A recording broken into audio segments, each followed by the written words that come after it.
Hello friends, हम जो है आगे मैं कुछ जो है प्रीवियस ईयर क्वेश्चन या एसएससी जीडी का है। एक्चुअली में एसएससी जीडी का ये क्वेश्चन जो है, लेकिन ये हर एग्जाम में काम आएगा। मैथ्स के क्वेश्चन की यही खासियत है कि आप उसको अगर समझते हैं तो वो हर एग्जाम में काम आएगा। तो ये एसएससी जीडी का है। जीडी का जो है मैं रेलवे का भी कराऊंगा। प्रीवियस ईयर जो क्वेश्चन है तो एक सीरीज स्टार्ट करेंगे, जिसमें जो है एक सीरीज जो स्टार्ट है उसमें हम कॉन्सेप्ट को समझेंगे, ठीक है, किस तरह से उसको करना है। और ये एक दूसरी सीरीज है जिसमें हम प्रीवियस ईयर क्वेश्चन करेंगे, एसएससी जीडी का करेंगे, रेलवे करेंगे, और भी जितने बहुत सारे एग्जाम होते हैं उन सब के जो क्वेश्चन प्रीवियस ईयर उसको जो है हम समझ के करेंगे। कॉन्सेप्ट को समझना बहुत इंपॉर्टेंट है। आप फार्मूले ट्रिक ये सब काम नहीं आता है, ठीक है ना। तो कॉन्सेप्ट को समझ कर जो है हम क्वेश्चन करेंगे, ठीक है। तो चलिए देखते हैं। पहला क्वेश्चन है, क्या है पहला क्वेश्चन? पहला क्वेश्चन है पी क्यू से 40% कम है। पहला क्वेश्चन क्या बोल रहा है? पी क्यू से 40% कम है। मैं लिख रहा हूं, मैं पी क्यू, ठीक है, दो दिए हैं, ठीक है ना। तो P जो है Q से 40% कम है। मैं लिख देता हूं, मान लेता हूं मैं Q क्या है 100 और P क्या है तो 40% कम। देखिए प्रश्न जो बोला है मैं वही किया हूं, मैं और कुछ एक्स्ट्रा नहीं करना है, ठीक है। क्या बोल रहा है प्रश्न? P Q से 40% कम है। मैं मान लेता हूं कि Q जो है 100% है और P क्या है 60%, ठीक है, 40% कम है। अब आगे देखते हैं प्रश्न क्या बोल। प्रश्न जो बोला है वो करना है, ठीक है। आगे क्या बोल रहा है? तो Q, ये Q जो है P से कितना अधिक है? कितना अधिक है? 40। यहीं पे हम मिस्टेक करते हैं, ठीक है ना। यहीं पे हमको समझ के चलना है कि किससे पूछ रहा है, इससे पूछ रहा है, ठीक है। कौन अधिक है? Q। जिससे पूछे वो हमेशा नीचे में रहता है, या उसको बेस मान के चलना है, ठीक है। P को क्या मान के चलना है? बेस। कितना अधिक है? 40। कहां से? प्रश्न क्या बोल रहा है? Q जो है P से कितना अधिक है? किससे? P से। यहीं पे हमको समझना है, जिससे पूछे वो बेस होता है हमेशा, ठीक है। P से कितना अधिक है? P से। देखिए अगर मान लो यहां से पूछे Q से कितना अधिक है, ठीक है ना, सॉरी Q से कितना कम है बोलेगा तो 40 कम है। Q से कितना कम है? 40 कम है, ठीक है। अब बोल रहा है P से कितना अधिक है। हमको दोनों तरह समझना है। अगर इस डायरेक्शन में पूछे तो ये तो दिख रहा है हमको कि कितना कम है 40%, लेकिन प्रश्न ये नहीं पूछा है। प्रश्न पूछा क्या है? इस डायरेक्शन में पूछा है, ठीक है ना, कि P से कितना अधिक है। तो निकालते हैं सिंपल, ठीक है। मैं दो तरीके यूज करूंगा, ठीक है, जो आप लोग जो अच्छा लगे वो करिए, ठीक है ना। एक तो नॉर्मल है जो आप लोग फार्मूलेस करते हो, ठीक है ना। कैसे करते हो? बेस क्या? यहां से P से कितना अधिक है? P से, ठीक है। P से कितना अधिक है तो ठीक है ना, तो P से कितना अधिक है तो 40 अधिक है। अब P से बोल रहा है तो P हमारा क्या हो जाएगा? बेस। ये आप लोग जो है करते आ रहे हो, ठीक है ना। इस तरह से बचपन से करते आ रहे हो। तो सिंपल जो कटेगा उसको काट दीजिए, ठीक है ना। 0 0 कट जाएगा और ये 2 दूनी 4 और 2 तिया 6, ठीक है। तो ये क्या हो जाएगा? 200/3, ठीक है। इसको भाग देंगे, दे सकते हैं, ठीक है। 3 का पहाड़ा 3 6 18, ठीक है, 3 6 18, तो वही फिर बच जाएगा 2/3। तो कुछ इस तरह से आंसर आएगा, ठीक है। समझना है यहाँ पर P से कितना अधिक है बोल रहा है, ठीक है। तो P से 40 अधिक है, ठीक है। तो इसको इस तरह से, लेकिन बेस क्या है? P। ये तो एक तरीका हो गया निकालने का। मैं इसका दूसरा तरीका बताता हूँ, ठीक है ना। इसमें आपको क्या नहीं करना पड़ेगा, इस तरह से नहीं करना पड़ेगा। इसको समझ लेंगे, ठीक है, फिर दूसरा भी देखते हैं, ठीक है ना। क्या बोल रहा है? P से कितना अधिक है? 40%, ठीक है। P से बोल रहा है, P क्या है हमारा, उसको बेस मान के चलना है, ठीक है। तो P क्या है? 60, ठीक है। तो जिससे हमको निकालना है वो जो बेस है, ठीक है, ये क्या है? बेस, ठीक है ना। यहाँ पर क्या है? बेस। हमको यहां से निकालना है ना, कितना अधिक है? 40। तो इसको बेस बनाना है। और करना क्या है? करना क्या है? ये बेस है तो देखिए, ठीक है ना, ये क्या है?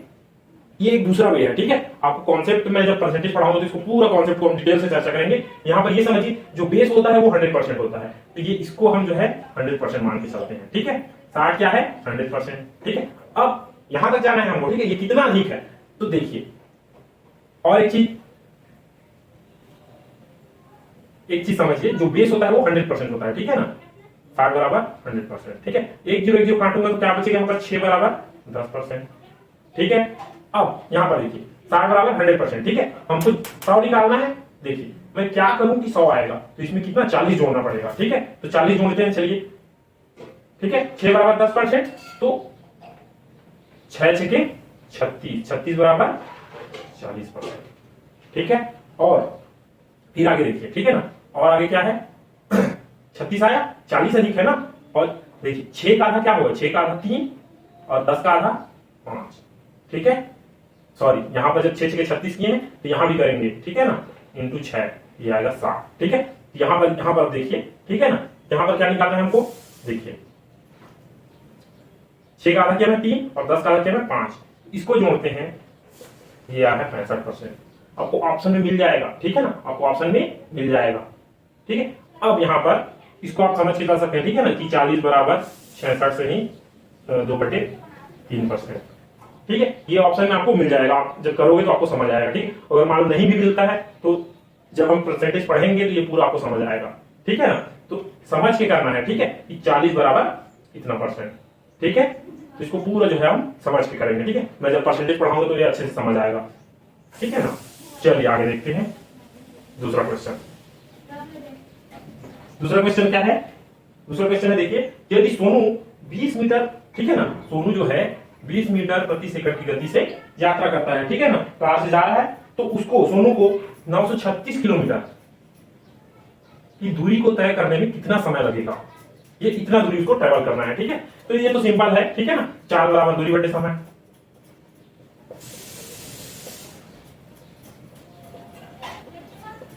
आप बचपन से पढ़ जाएगा 4 बराबर दूरी बटे समय, इसमें रख दीजिए, आंसर आ जाएगा। लेकिन लेकिन एक बात ध्यान रखिएगा, ये मीटर में है, ठीक है, और ये किलोमीटर में है। इसको आपको क्या करना पड़ेगा, किलोमीटर में बदलना पड़ेगा। कैसे बदलेगा किलोमीटर में, तो देखिए मीटर हमेशा छोटा होता है और किलोमीटर हमेशा बड़ा होता है। हम जब वो चैप्टर में जाएंगे तो पूरा डिटेल से चर्चा करेंगे। फिलहाल के लिए इतना याद रखिए कि कभी भी, ठीक है, अगर आपको किलोमीटर में बदलना है, मीटर को किसे बदलना है, किलोमीटर में, तो 18/5 से क्या करना है, गुना, ठीक है। क्या करना है, किलोमीटर, देखिए किलोमीटर में बदलना है, किलोमीटर हमेशा बड़ा होता है तो 18 हमेशा ऊपर रहेगा, और उसी को अगर मीटर में बदलना रहेगा, ठीक है, तो क्या करना पड़ेगा, 5/18 से गुना, ठीक है। तो ये किलोमीटर हमेशा बड़ा होता है तो 18 ऊपर रहेगा, और मीटर छोटा होता है तो 5 ऊपर रहेगा। तो इसको समझ के चलिए, ठीक है। अब यहाँ पर हम करते हैं, ठीक है, ये 4 है, इसको हम क्या बदलेंगे सबसे पहले, किलोमीटर में, तो 20 × 18/5, ठीक है, ये 4 चेंज हो गया, ठीक है। दूरी को रखिए, समय 10 हो गया, ठीक है। काटिए, चलिए 9 से काटते हैं, 9 दूनी 18, और ये 9 एकम 9, 936, ठीक है। और कटेगा 2 से, 2 पंचे 10, ठीक है, और 2 दूनी, ठीक है, ये कटेगा, हाँ 5 एकम 5, और ये 5 34, ठीक है। 4 से फिर कटेगा तो समय आपका निकल जाएगा 13, ठीक है। इस तरह से हमको निकालना है, ठीक है ना, 13 घंटे जो है लगेगा। समझ के चलिए, आपको यहां पर ये देखिए एग्जामिनर फंसा रहा है आपको, ठीक है ना, कि मीटर में दे दिया इसको और इसको किलोमीटर में दे दिया, तो घबराना नहीं है। मीटर में है, इसको किलोमीटर बदलने के लिए क्या करना पड़ेगा, 18/5 से गुना कर देना है, सिंपल बन जाएगा, ठीक है ना, ठीक है। तो ये आपका आंसर, ठीक। आगे देखिए तीसरा क्वेश्चन,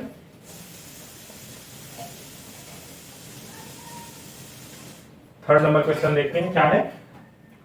थर्ड नंबर क्वेश्चन देखिए क्या दिया है, एक वस्तु 15% की छूट पर बेचता है, ठीक है, कितने पर, 15% की छूट के पश्चात, ठीक है, 4770 रुपए में क्या कर देता है, बेचता है, ठीक है। ये क्या है, ये छूट। देखिए मैंने, ठीक है ना, इस बात को हमेशा याद रखिए, कोई भी चीज 100% होता है, ठीक है, कोई भी चीज क्या होता है 100%। अब 100% होता है और प्रश्न क्या बोला है कि 15% छूट देता है, ठीक है। कॉस्ट प्राइस हमेशा 100% होता है, मूलधन हमेशा 100% होता है, ठीक है, हर चीज 100% होता है, इसको याद रखिएगा। जब मैं चैप्टर पढ़ाऊंगा तो आपको और अच्छे समझ आएगा। फिलहाल के लिए इतना याद रखिए कि हर चीज क्या होता है, 100% होता है, और वही हमारा बेस है, ठीक है। तो देखिए प्रश्न क्या बोल रहा है, 15% छूट देता है, ठीक है, कोई भी चीज 100% होता है, ठीक है ना, कॉस्ट प्राइस 100% होगा, मूलधन 100% होगा, हर चीज 100% होता है, ठीक है, यही हमारा बेस है, ठीक है ना। तो देखिए क्या बोल रहा है, 15% छूट देता है, ठीक है, तो कॉस्ट प्राइस हमेशा क्या होता है 100%, 15% छूट दे दिया, ठीक है, प्रश्न बोला है, तो क्या होगा, 85% बराबर 4470 होगा, बन गया, और कुछ नहीं करना है, बन गया, हमारा आंसर हो गया। इसको निकाल दिए। अब इसको आपको जैसा सॉल्व करना है करिए, ठीक है। 2 वे है, एक तो परसेंट हटाएंगे तो कुछ इस तरह से हो जाएगा, काटते हैं, चलिए, ठीक है, 17 पंचे 85, ठीक है, और ये कटेगा 17 दूनी 34, ठीक है, कितना बचेगा 34, ठीक है ना। तो ये बचेगा हमारा 13 और ये 7, तो 17 नियम, सॉरी 17 8 7 56, ठीक है, तो ये 17 8 136, ठीक है, और ये 17 1 17, ठीक है। और काटते हैं 5 से 5 दूनी 10, ये पक्षांतर करेंगे उधर जाएगा, गुना हो जाएगा, ठीक है। तो 2 दूनी 4, 8 दूनी 16, ठीक है, और ये 2 दूनी 4, ठीक है। कुछ इस तरह से हमारा आंसर आ जाएगा। ठीक है, परसेंट हटाना है, सॉल्व करना है। ठीक है, ये हो गया।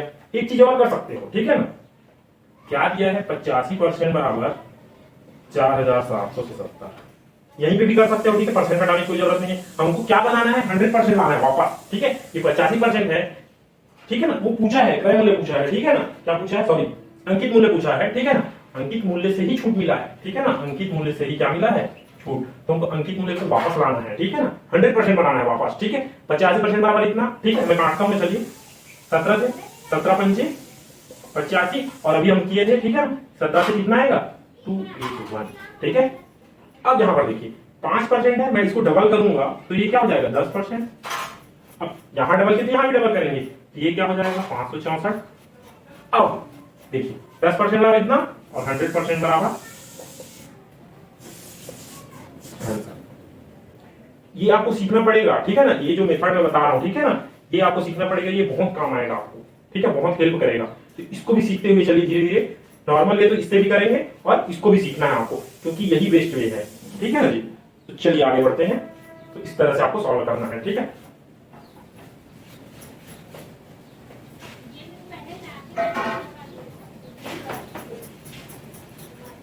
आगे देखते हैं, आगे क्या है 4th नंबर क्वेश्चन, ठीक है। प्रश्न को पढ़ना है और करते जाना है, हमारे पास टाइम नहीं रहता एग्जाम में, ठीक है ना। 4th नंबर क्वेश्चन क्या बोल रहा है, दो वस्तुओं का मूल्य क्रमशः अनुपात में दिया है, ठीक है, दो वस्तुओं का मूल्य क्या दिया है अनुपात में, 3:2 है, ठीक है। मैं क्या बोल रहा हूं, हमारी मर्जी, हम कुछ भी मान सकते हैं, ठीक है ना। प्रश्न में ये दिया है, अब क्या बोल रहा है, पहली वस्तु का मूल्य, ये पहली वस्तु है, इसको कितना करना है 40% बढ़ाना है, और इसको क्या करना है प्लस करना है इसको, और इसको घटा देना है x%, प्रश्न बोला है, ठीक है ना। अब आगे देखते हैं, यदि दोनों वस्तुओं का नया मूल्य क्रमशः, ठीक है, 7 और 3 प्राप्त होता है, 7:3, ये प्रश्न बोला है, ठीक है। मैं फिर से रिपीट कर रहा हूं, दो वस्तुओं का मूल्य 3:2 के अनुपात में है, ठीक है। अब ठीक है ना, पहली वस्तु का मूल्य, ठीक है, 40% की दर से बढ़ा देते हैं, ठीक है, और दूसरी वस्तु का मूल्य x% की दर से कम कर देते हैं, घटा देते हैं, तो हमको क्या मिलता है 7:3 का अनुपात हमको मिलता है, ठीक है। चलिए इसको करते हैं, ठीक है। अनुपात वाले क्वेश्चन में ज्यादातर, ठीक है ना, बनाने का बहुत सारे तरीके हैं, लेकिन जो सबसे इजी वे है वो हम करेंगे, ठीक है। यहाँ पर क्या दिया है, ठीक है ना, चलिए इसको हम जो है 100 के फॉर्मेट में मान के चलते हैं, ठीक है ना। तो इसको मानिए, चलिए इसको मान लेते हैं, ठीक है ना 300, और इसको मान लिए हम 200। ये ऐसा करोगे तो आपको इजी जाएगा बनाने में, ठीक है। अब क्या बोला है यहाँ पर 40%, ठीक है, 40%, तो 300 का 40% कितना होगा, मैं बताया था अभी, जो भी चीज होता है वो 100% होता है, ठीक है। 30 बराबर 10%, 3 बराबर 1%, तो देखिए 300 बराबर 100%, 30 बराबर 10%, ठीक है ना। अब मैं इसमें 4 का गुना करूंगा इसमें, तो ये निकल जाएगा 40%, दोनों तरफ का गुना, ठीक है, 3 चौक 12 120, मतलब इसको 40% बढ़ाने बोला है ना प्रश्न में, तो इसको बढ़ाते हैं 40%, तो ये हो जाएगा 120, ठीक है। आगे इसको क्या बोला है घटाने बोला है, ठीक है ना, तो घटाने बोला है तो इसको घटाते हैं, चलिए 200 का x%, ठीक है, तो इसको भी कर दीजिए 200 का x%, ठीक है। आगे बढ़ते हैं, करने पर 7/3 प्राप्त होता है, ठीक है, यही बोला है प्रश्न। अब जब ये बना लोगे तो आपका आंसर आ जाएगा, इसको समझ के चलिए, ठीक है। जब ये बना लोगे, ठीक है ना, ये समीकरण, तो आपका आंसर इजीली आ जाएगा, ठीक है। करते हैं, चलिए इसको जोड़िए, ठीक है ना, तो ये हो जाएगा 420/200 माइनस 200 x%, ठीक। आगे और सॉल्व करेंगे इसको, ठीक है ना जी। 7 से 7 6 के 42, ठीक है। अब यहाँ पर क्या बचा 1, तिया गुना करते हैं जैसे करते आए हैं, ठीक है, तो ये हो जाएगा 6 × 18 और 200 ऋण 200 का x%, ठीक है। चलिए इधर आएगा, ये घट जाएगा, क्या बचेगा 20, ठीक है। इसको भी सॉल्व करते हैं, ठीक है। 200 का क्या है x%, परसेंट हटाएंगे, नीचे क्या आएगा 100, बन गया, 2 एकम 2 और ये 10, ठीक है। तो x बराबर क्या आ रहा है 10, यही हमारा क्या है आंसर। तो इस तरह से करना है आपको, ठीक है ना। तो सबसे पहले ये समीकरण बनाना आना चाहिए आपको, ठीक है। समीकरण एक बार बन जाएगा, आपका आंसर आ जाएगा, ठीक है। तो जितना सरल तरीका हो सके आपको यूज करना है। समीकरण बन गया, फिर आगे सॉल्व करने में कोई टाइम नहीं लगता है, ठीक है ना। तो कुछ इस तरह से करना है। चलिए आगे देखते हैं।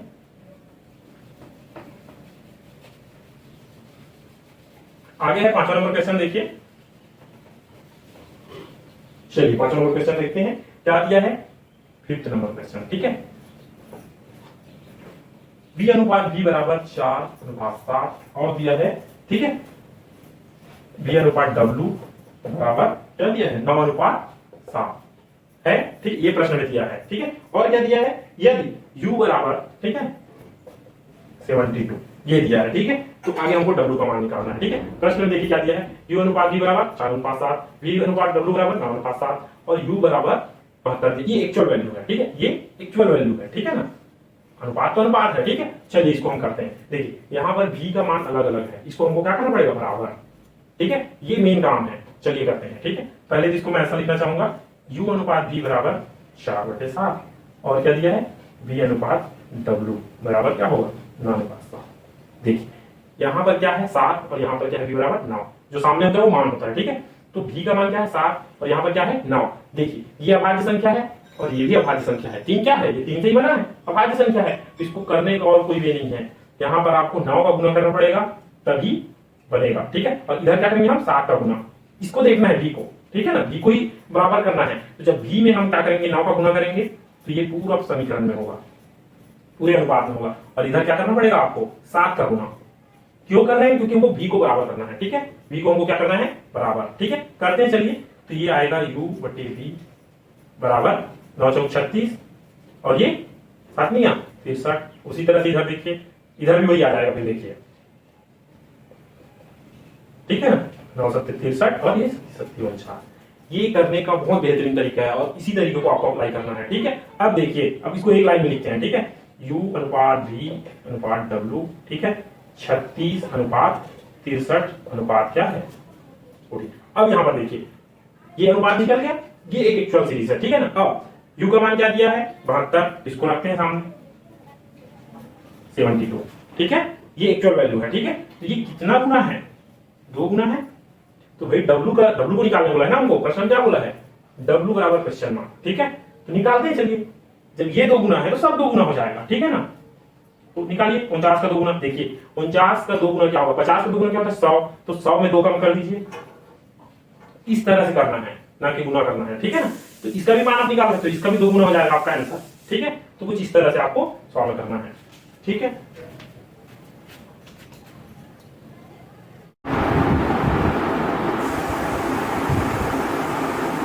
चलिए फटाफट करना है हमको। ठीक है ना, और समझ के चलना है। ठीक है, तो देखिए 6 नंबर क्वेश्चन क्या है, एक राशि साधारण ब्याज पर 5 वर्ष में। ठीक है, देखिए क्या दिया है प्रश्न में, एक राशि 5 वर्ष में 5 ईयर में। ठीक है ना, कितना हो जाता है 10,650।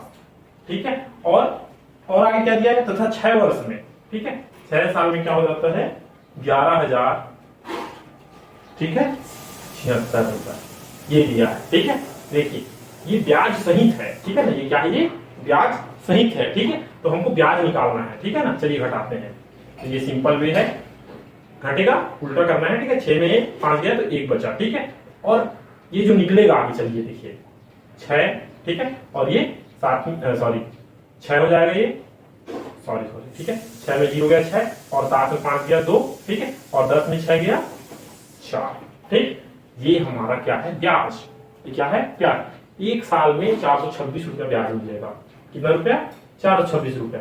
तो सिंपल कुछ भी करिए। ठीक है, इसको भी कर सकते हैं, इसको भी कर सकते हैं। चलिए ये वाला करते हैं। ठीक है, तो 5 साल में कितना ब्याज मिला होगा उसको, एक साल में इतना ब्याज मिला तो 5 साल में कितना ब्याज मिलेगा 5 साल में, तो गुणित 5 कर दीजिए। ठीक है, करते हैं 5 6 30 3 बचा और 5 दूनी 10 और 3 13 हासिल आया 1 और ये 5 चौक 20 और 1 21। ये क्या है ब्याज है, ये आंसर नहीं है। ये क्या है, ये ब्याज। 5 साल में इतना ब्याज क्या मिलेगा। ठीक है, तो हमको क्या निकालना है, मूलधन निकालने बोला है। ठीक है, तो यहाँ पर देखिए 5 साल, ये मिश्र धन है। ठीक है, ये क्या है, ये मिश्र धन। तो चलिए निकालते हैं। ठीक है, 10,650 ये क्या है मिश्र धन, और ब्याज कितना मिला 5 साल में 5 ईयर में। ठीक है, तो ब्याज क्या मिला है 5 साल में, तो 2,130 घटा दीजिए 0 से 2। ठीक है, ये यहाँ पर 5 और ये 10 में 2 गया 8। ये है क्या मूलधन। ठीक, तो इसमें कुछ है नहीं ज्यादा। ठीक है, सिंपल करना है, समझ के करिए इसको। ठीक है ना, क्योंकि क्वेश्चन को जब घुमाता है तो हम फिर फंस जाते हैं। तो इस तरह से इसको सॉल्व करना है। ठीक है, आगे देखिए, आगे 7 नंबर क्वेश्चन देखिए। चलिए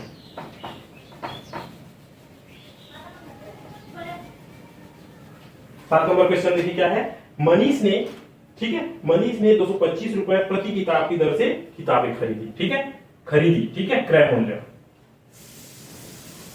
क्रय मूल्य मीन कॉस्ट प्राइस, ठीक है, 225 रुपए की दर से। और क्या कर रहा है, उसको 162 रुपए की दर से बेच रहा है, सेलिंग प्राइस। विक्रय मूल्य क्या है, 162, कॉस्ट प्राइस और ये विक्रय मूल्य, सेलिंग प्राइस, 162 रुपए की दर से बेच देता है, ठीक है। अब आगे पूछा प्रश्न में कि 7 किताबें बेचने पर कितने रुपए का क्या होगा, लॉस। कितना किताब, 7 किताब। देखिए सबसे पहले तो एक किताब में उसको कितना लॉस हो रहा है, ठीक है ना, क्रय मूल्य है, विक्रय मूल्य है, एक किताब में उसको कितना लॉस हो रहा है, देखिए माइनस करते हैं सिंपल, ठीक है, 3 हो जाएगा, 5 में 2 3, ठीक है, और यहाँ पर क्या होगा, ये होगा 12, 12 में 6 गया 6। एक किताब में उसको 63 रुपए का लॉस हो रहा है, ठीक है, 63 रुपए की उसको हानि हो रही है, ठीक है ना। हमको बोला है 7 किताब में, तो सिंपल एक किताब बेचने पर उसको 63 रुपए का लॉस हो रहा है, ठीक है, तो 7 किताब बेचेगा तो कितना लॉस होगा, 7 गुणे 63, 63 7 के 21 और ये 5 के 42, 43 44, ठीक है, तो ये कुछ इस तरह से होगा, ठीक है, 441 रुपए का उसको क्या होगा, लॉस होगा, ठीक है। आगे देखिए 8वां प्रश्न, देखिए क्या दिया 8वां प्रश्न, ठीक है।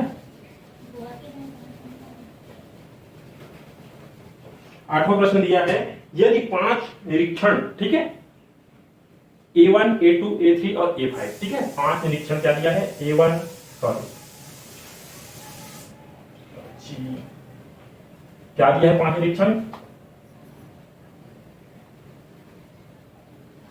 A1 A2 A3 A4 A5, ठीक है, का औसत क्या दिया है, n, ठीक है, इन सब का औसत क्या दिया है, n, ठीक है।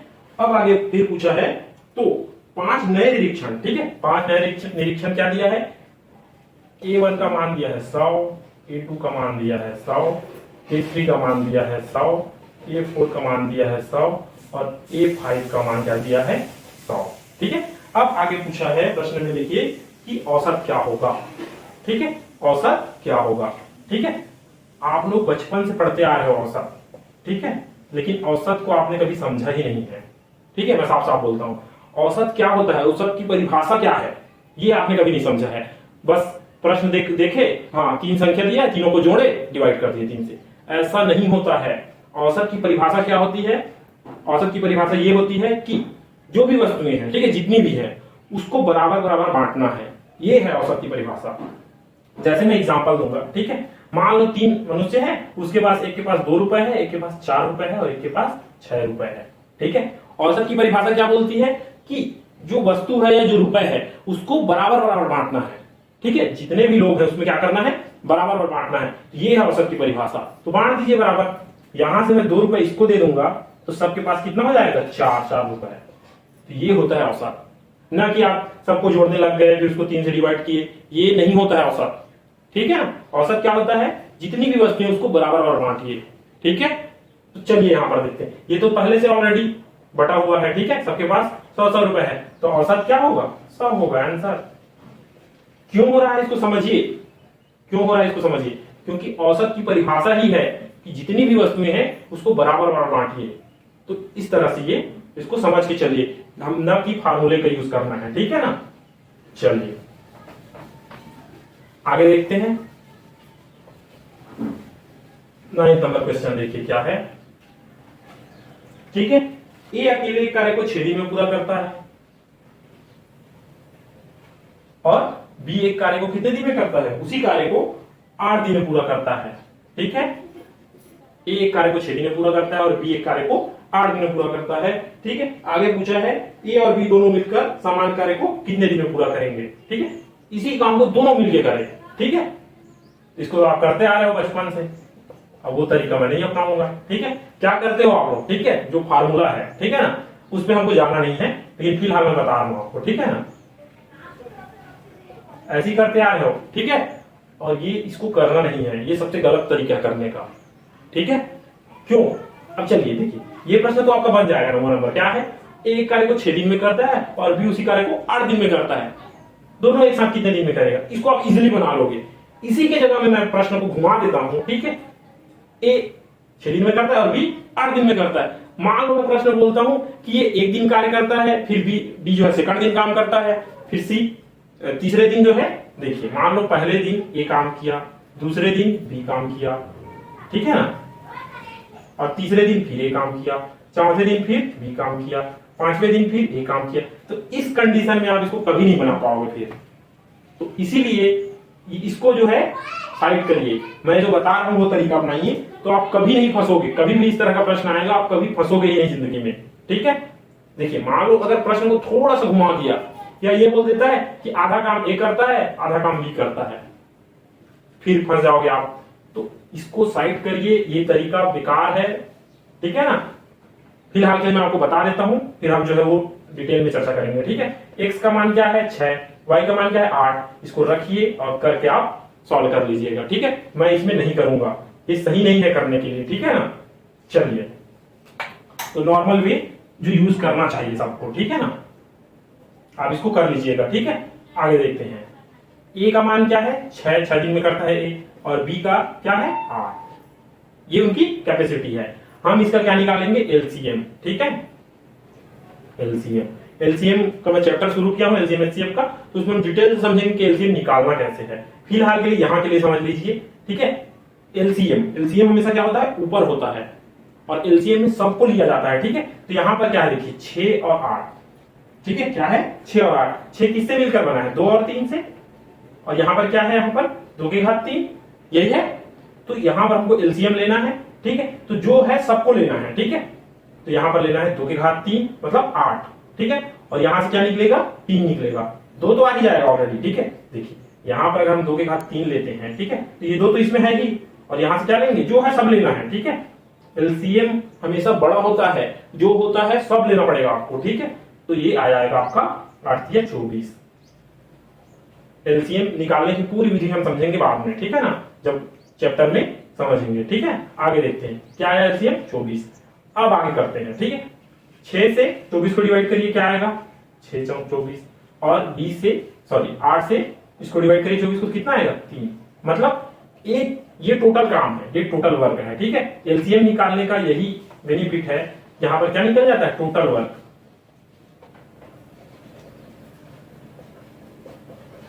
ठीक है। एलसीएम ये क्या है, ये एलसीएम निकालने से टोटल वर्क निकलता है, ठीक है ना। टोटल कितना वर्क है 24, ठीक, और ये 8 या 24 और ये 6 चौक 24। देखिए टोटल वर्क क्या है 24, ठीक है। इसी काम को करना है, ठीक है। ए कितने दिन में, अब देखिए ए जो है एक दिन में कितना काम करेगा 4, 6 से डिवाइड करेंगे 24 को 4 आएगा, और बी एक दिन में कितना काम करेगा 3, ठीक है। अब आगे करते हैं, ठीक है। अब ए और बी मिलकर, तो ए और बी दोनों मिल जाएंगे तो कितना काम करेंगे, ठीक है, या कितने दिन में हो जाएगा। तो ए 4 काम करता है और बी 3 काम करता है, तो इसको ऐड करेंगे दोनों को, 4 3 7, भाग दीजिए सिंपल, ए प्लस बी बराबर, ठीक है 24/7 आंसर, ठीक है। ऑप्शन में इतना ही दिया हुआ है, ठीक है ना, आगे सॉल्व नहीं होगा, ठीक है। तो ये हमारा क्या है आंसर। तो इस विधि का प्रयोग करना है, ठीक है, इस विधि का प्रयोग करना है। ए और बी दोनों मिलकर क्या करेंगे 24/7 दिन में काम को कंप्लीट करेंगे। इस विधि पर हम जो डिटेल से और चर्चा करेंगे तो आपको और अच्छे समझ आएगा, ठीक है। और ये विधि ही बेस्ट है, ठीक है। आगे देखते हैं, चलिए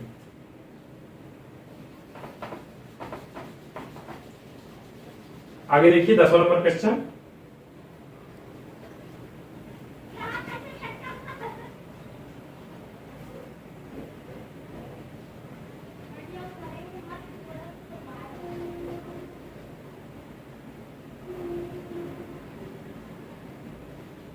ठीक है, ये क्या है 10वां नंबर क्वेश्चन है, ठीक है। तो सबसे पहले तो बोर्ड मास का नियम आपने पढ़ा ही होगा, ठीक है। मैं थोड़ा सा और बता देता हूं। बोर्ड मास, ठीक है। बोर्ड मास का नियम क्या कहता है, सबसे पहले ब्रैकेट को सॉल्व करिए, ठीक है, फिर डिवीजन, ठीक है, ब्रैकेट डिवीजन, ठीक है, मतलब डिवाइड करना है भाग को, फिर गुना मल्टीप्लीकेशन, और फिर जोड़ना, फिर घटाना, ठीक है। तो चलिए करते हैं, सबसे पहले हमको इसको करते हैं सॉल्व, ठीक है। 5 दूनी 10 और 1 11/2, ठीक है। इसको करिए 4 या 12 और 1 13/4, और प्लस 6, ठीक है, ऋण 4/2, ठीक है। ये तो बहुत ही इजी है, ठीक है ना, करिए चलिए। अब देखिए यहां पर कुछ नहीं है, मतलब क्या है 1। ठीक है, चलिए सबका एलसीएम ले लेते हैं। ठीक है, तो क्या आएगा 4 ही आएगा। ठीक है, अब 4 से इसको डिवाइड करेंगे तो यहाँ 1 आ जाएगा, यहाँ 4 आएगा और यहाँ क्या आएगा 2। चलिए करते हैं, 13 एकम 13 और 6 चौक 24 और ये 4 दूनी 8। ठीक है, माइनस मतलब निकालना। ठीक है, माइनस मतलब निकालना, तो 8 निकाल दीजिए, तो 24 से 8 निकल जाएगा। ठीक है, जैसे भी हो तो ये आपका आ जाएगा 16। ठीक है, आगे करिए और तो ये आएगा आपका 29/4। ठीक है, इसको फिर सॉल्व करेंगे, फिर वही एलसीएम लेंगे। ठीक है ना, और यहाँ पर 2 से गुना हो जाएगा। ठीक है, 2 से 4 को डिवाइड करेंगे 2 आएगा, तो ये 11 दूनी 22 ऋण 29। इसको सॉल्व करेंगे क्या आएगा -7/4 आंसर। ठीक है, तो प्रश्न को देखना है, समझना है और करते जाना है। ठीक है।